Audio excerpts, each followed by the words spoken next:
Okay, listen here, the Infographics show. Your info is wrong. This latest video on World War II battleships and battlecruisers, it's just gone too far. I cannot keep my mouth shut for any longer. I am going to wreck you, okay? I'm gonna start things off by saying that this list makes no sense.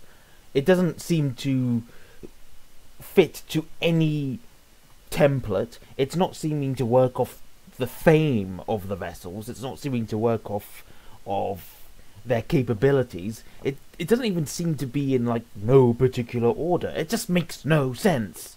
It would also be really nice if you'd stop using these sort of modern looking ships when you're talking about World War II ships. Here is the first thing wrong with the video. HMS Hood at number 10. Oh, we must have some really powerful battleships later in the list, right? No, number 4 is the Graf Spee. What? Is the Graf Spee at number 4 because it sank some ships and the Hood didn't? What is this list? The Graf Spee is basically just a cruiser, right?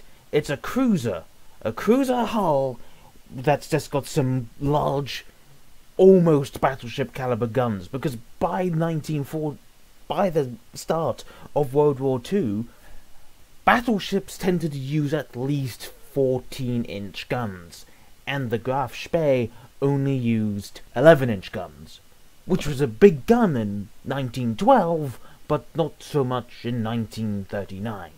Why is this ship in this list? It is not a battleship. I mean, it even says on Wikipedia, where you probably got your research from, Deutschland class cruiser. Just because it was often called a pocket battleship doesn't mean it's suddenly a battleship. Or even a battle cruiser, for that matter. Because, you know, a battle cruiser is fast, and, you know, it still has at least some good armor. Graf Spee? Nope. It's slow for a cruiser. It does 29 knots, at the most. The HMS Hood, a proper battle cruiser, could do 31. Yeah, it's 2 knots, but it's still 31 knots. The Graf Spee would only be considered a battle cruiser if it was built in World War I, but it wasn't. It was built just before World War II, which means it's not a battle cruiser, it's not a battleship, it doesn't belong in this list. Moving on. For a video about battleships and battle cruisers, there's surprisingly little said about the armament of said battleships and battle cruisers. Oh yeah, we've got all this stuff about how much they weigh, how long and large they are, what their speed is, which, by the way, HMS Hood was not capable of 29 knots, it was 31. That came out a little wrong, but I make mistakes sometimes. Just like this entire video is a mistake. So there's nothing said about the armament or the armor of these ships. There's also nothing said, more or less, about much of their history. I mean, yeah, he says, oh yeah, the HMS Hood was one of 4 Admiral-class battlecruisers that was ordered in mid-1916. But that's all he says, really. Just a little bit of history and that's it. Nothing else. And then he says, Tennessee, USS Tennessee. Why is this ship on this list? The Tennessee class is probably one of the worst examples for top 10 battleships of World War II. For one thing, they were actually made in World War I, around that time. And yeah, they were quite old, and did fight in World War II, but they were by no means gleaming examples of World War II battleships. There's barely any history worth noting, except the attack on Pearl Harbor, which they were both in. In fact, let's listen to what this guy says about that.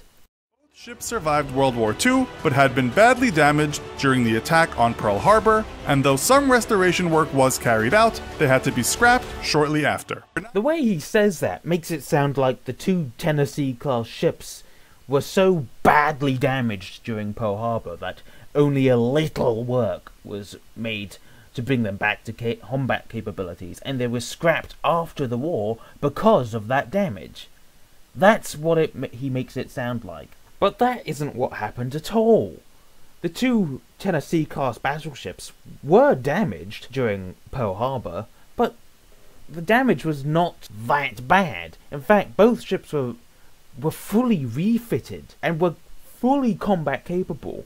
All damage was repaired, and the only reason they were scrapped after the war is because they were obsolete. If they were so badly damaged because of Pearl Harbor, they would have been scrapped. I was about to give this one, the Jean Bart, a free pass, because, hey, he got something right. And then I remembered, wait, the Jean Bart didn't actually see much combat in World War II because it wasn't even finished in World War II. It was about half complete by the time that France capitulated. And whilst it did technically fight with USS Massachusetts, it only had one turret. In fact, let me find a picture of what it looked like during World War II. The pictures aren't of the greatest quality, but even with this, you can clearly see that the ship isn't complete. But just to name a couple of examples, the B turret, right in front of the main conning tower, doesn't even have any of its armor plating or any of its guns. And if you look at the stern end of the ship, you can see that none of the secondary turrets are fitted, and, well, it just looks very incomplete. Compared with her completed sister ship, Richelieu, yeah, you can see the difference. That's what's baffling about this particular entry in this list. Because the Jean Bart, after the war, was a monster when it was completed. It had a huge anti-aircraft battery, and its 8 15-inch guns were still pretty damn powerful. But it wasn't completed until the mid-50s, I think. So, why is this list... why is number 8 occupied by the Jean Bart, when really it should be the Richelieu? Because at least that saw combat in World War II. What is wrong with you? Now I legitimately do not have any real complaints about this ship being on this list, because the Roma was indeed a pretty good ship. The only complaint is this part of it. Like, those are modern destroyers. Please use actual... do some proper research and just use some real silhouettes. Don't just shove some modern destroyers in there and expect us not to notice. This list still doesn't make sense because it's making it seem like the battleship Kongo was a better ship than the Roma, which it wasn't. Kongo was built in 1912, and it was modernized in the 30s, and, you know, it was eventually sunk in 1944, which makes it technically a World War II ship, but it was by no means a better ship than the Roma. I kind of get the feeling that the only reason Kongo is here is because of this.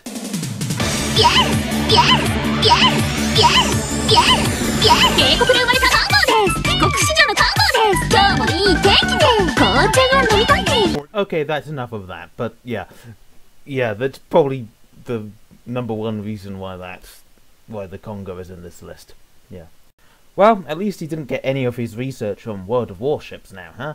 My favorite things in the game is that it includes some of the most iconic warships in naval history, like HMS Monarch, HMS Monarch, HMS Monarch, HMS Monarch, HMS Monarch, HMS Monarch, HMS Monarch, HMS Monarch, HMS Monarch. Imagination.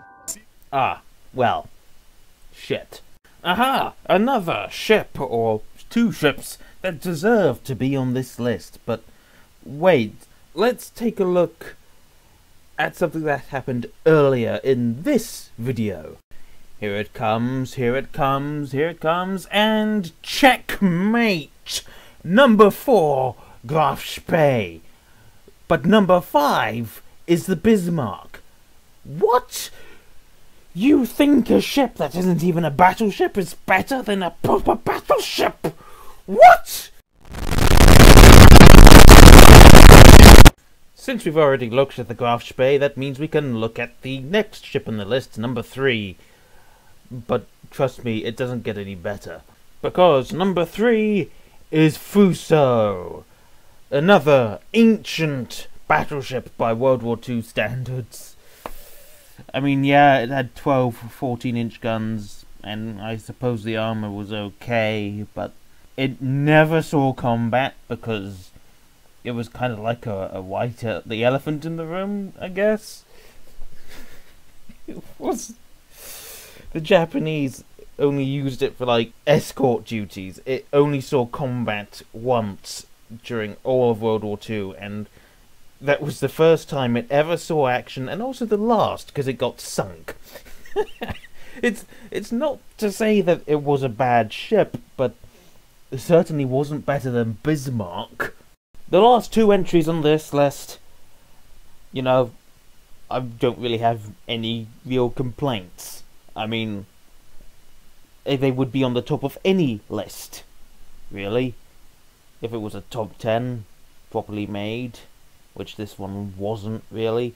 Iowa and, you know, the Yamato. The only real complaint is that he says bombing Japan and North Korea when it was actually, the word is actually shelling, but, you know, he doesn't really know that because he didn't do any research, so.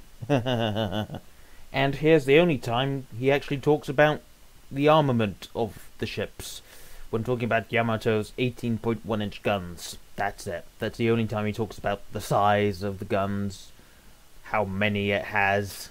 But that's only the main battery. He doesn't talk about the secondary battery, he doesn't talk about the AA armament. Yeah, this video, I wouldn't even show this to my little brother. It's bad. I've unsubscribed from Infographics show because everything they say is wrong. You are fake news. I'm done. If you want some actual proper World War II lists and the shit like that, you can find it easily by avoiding Infographics show. That's all. I've got nothing else to say. Maybe you should take a hint from your sponsors and use their services yourself.